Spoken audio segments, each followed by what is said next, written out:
Hi everyone. అందరూ ఎలా ఉన్నారు? Welcome back to our channel. ఈరోజు ఏంటి స్పెషల్‌గా చీరలో కనిపిస్తున్నాను అనుకుంటున్నారా? నేను ఈరోజు మా అత్త వాళ్ళ ఇంటికెళ్తున్నాను. మా అత్త వాళ్ళ ఇంటికి ఎందుకెళ్తున్నానంటే, మా అత్త కూతురికి ఈ మధ్య రీసెంట్‌గా పెళ్ళయింది. మా సైడ్ పెళ్ళైన కొత్తలో ఉగాది పండగ వస్తది కదా! అప్పుడైతే ప్రతి ఆడపిల్లకి ఉగాది సారాన్ని కట్టించి వాళ్ళ అత్తగారింటికైతే పంపిస్తారు. ఎందుకు పంపిస్తారో ఏమో తెలియదు కానీ ప్రతి ఆడపిల్లకైతే అలాగే చేస్తారు. నన్ను తీసుకెళ్ళడానికి మా బాబాయ్ అయితే వచ్చాడు. మా బాబాయ్‌తో జర్నీ చేసినంత సేపు అసలు టైం ఎలా గడిచిందో కూడా తెలియదు. మాట్లాడుతూనే ఉన్నాడు. అంటే ఎప్పుడుకో ఒకసారి కలుస్తుంటాం కాబట్టి అలా మాటలు మాట్లాడుతూనే ఉంటాడు. ఇంకా మా బాబాయ్ అయితే మా అత్త వాళ్ళ ఇంటికి తీసుకొచ్చారు. మా రోహిణికైతే ఇంక నేను రెడీ చేస్తున్నాను. ఈ మధ్యే కదా కొత్తగా పెళ్ళయింది. ఆ అమ్మాయికి రెడీ అవ్వడం కూడా రాదు సరిగా.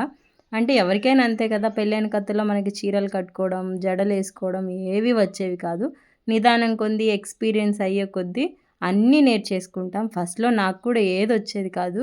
ఒక శారీ తీసుకొని ఆ ఇంటి దగ్గరికి, ఇంటి దగ్గరికెళ్ళి వాళ్ళని కట్టమని, ఈళ్ళని కట్టమని అడిగేదాన్ని.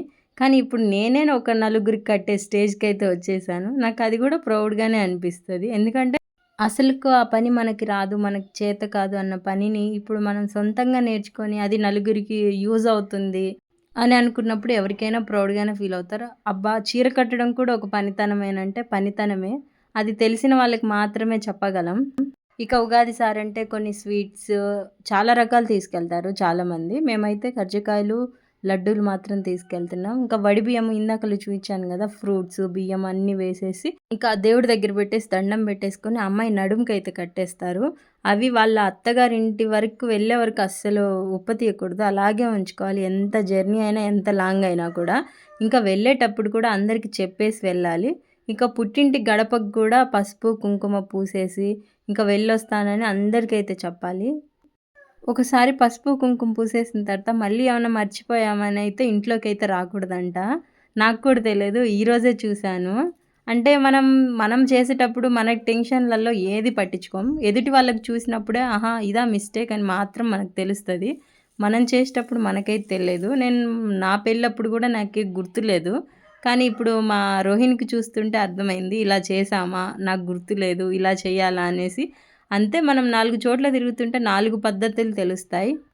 ఇంట్లో ఆడపిల్ల ఉంటే ఎంత కళగా ఉంటదో అసల ఆ ఇంటికే. ఆ పిల్ల అనేది వెళ్ళిపోంగానే ఆ కళ అంతా తనతో పాటు తీసుకెళ్ళినంత లోన్లీనెస్ అయితే వచ్చేస్తది. మా రోహిణి వెళ్ళిపోయిన తర్వాత ఇల్లంతా చాలా బోసిగా అనిపిచ్చింది. మా అత్త గూడా కొంచెం ఎమోషనల్ అయింది. ఇన్ని రోజులు మన ఇంట్లో మనతో పాటున్న ఒక అమ్మాయి ఈరోజు సడన్‌గా లేదు. వాళ్ళ అత్తగారింట్లో ఉందన్నప్పుడు ఎవరికైనా అలాగే అనిపిస్తది. కానీ పుట్టింటికి ఇలా సారె పోసుకొని వెళ్ళేటప్పుడు డైరెక్ట్‌గా వెళ్ళిపోకూడదంట. ఒక గుడి దగ్గర ఆగి, దేవుడి దగ్గర దండం పెట్టేసుకొని వెళ్ళాలంట. అందుకనేసి మా రోహిణి కూడా వచ్చేసింది గుడి దగ్గరికి. గుడి తాళం అయితే వేసేశారు. అందుకోసం వెతుకుతుంది మొత్తం. ఇంతలో గుడి దగ్గరున్న ఒక ఆవిడైతే వచ్చేసి, "తాళం నా దగ్గరుందమ్మా" అని తీసింటే, అప్పుడెళ్ళి దేవుడి దగ్గర దండం పెట్టేసుకొనొచ్చేసింది. లేకపోతే బయటే దండం పెట్టేసుకొని ఇంక వెళ్ళిపోదాం, ఇప్పటికే చాలా లేటయిందని అనుకునే లోపే ఆవిడొచ్చేసి తాళం తీసేసరికి, సరేలే మన లక్ బావున్నట్టుంది. అందుకనేసి ఆవిడొచ్చి తాళం తీసేసిందనేసి గుడిలోకెళ్ళి దండం పెట్టేసుకొని, ఇంక అందరమైతే ఆటోలో ఎక్కైతే వెళ్ళిపోతున్నాం. వెళ్ళే దారిలో మా పిన్నిని కూడా తీసుకెళ్ళాలి. మా పిన్ని అంటే మా ఊర్లో ఉంది. నేనొక్కదాన్ని ముందొచ్చాను కదా! అందుకోసం మా పిన్నయితే రోడ్డు మీద మా కోసం వెయిట్ చేసింది.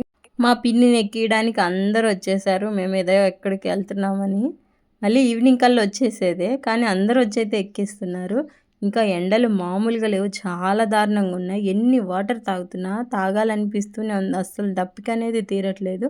అందుకనేసి ఒక చెట్టు దగ్గర ఆగేసి జ్యూస్ తాగేసి ఇంకా రోహిణి వాళ్ళ ఇంటికైతే వచ్చేసాం. ఇంకా వచ్చి అన్నీ దింపేసేసుకొని ఇంట్లోకైతే వెళ్ళిపోవాలి. వెళ్ళిపోయే ముందు మాత్రం ఊరికే అలా రానివ్వరు.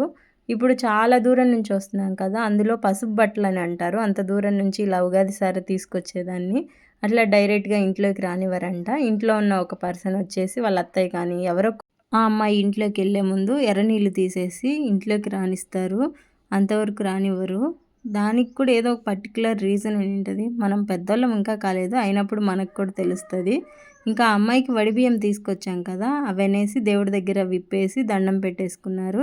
ఇంకా మేమైతే వచ్చేసరికి లంచ్ టైమ్ అయింది కాబట్టి లంచ్ కూడా తినేసాం. ఇంకా ఆ అమ్మాయిని అక్కడ ఒక్కదాన్ని వదిలేసి వస్తుంటే మా రోహిణి చూడండి ఎంత ఎమోషనల్ అయిపోతుందో. ఆడపిల్లలు అంతేనండి. చిన్న విషయాలకు కూడా చాలా ఎమోషనల్ అయిపోతారు. ఇంకా మా బాబాయ్ అయితే మమ్మల్ని దింపేసి ఇంకా మా బాబాయ్ కూడా వాళ్ళ ఊరికైతే వెళ్ళిపోతున్నాడు. నా వీడియో కనుక మీకు నచ్చినట్లయితే లైక్ చేయండి, షేర్ చేయండి, సబ్స్క్రైబ్ చేసుకోండి. Thank you for watching.